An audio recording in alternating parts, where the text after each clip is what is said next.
कलाहांडी जिला भवानीपाटना सहर निकटस्थ ऋषिगां Reliance petrol pump निकटरे गतकाली सकाळे दुर्घटना घटिथिबा बेले गाड़ी छाड़ी ड्राइवर फेरार अछि। पुलिस पक्षरु एक मामला रुजु करिथिबा बेले दुर्घटनार 36 घंटा परे मध्य ड्राइवर गिरफ न हेबा घटना पुलिस पदक्षेप नहीं प्रश्नवाची सृष्टि होइछि। गाड़ीटी पश्चिमबंग आलीपुर होइथिबा बेले मालिक शबनम बेगम बोली जणा पड़िछि। दुर्घटना परे गाड़ीटी रेलवे छकरी छाड़ी ड्राइवर फेरार थिबा बेले परे पुलिस गाड़ी को जबत करी थाना को आनिथिबा जणा पड़िछि।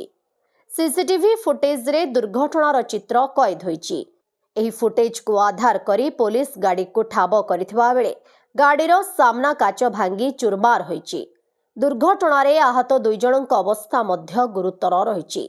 हेले दुर्घटनार 36 घंटा परे मध्य पुलिस ड्राइवर टेर न पाइबा घटना साधारण रे आलोड़न सृष्टि होइछि।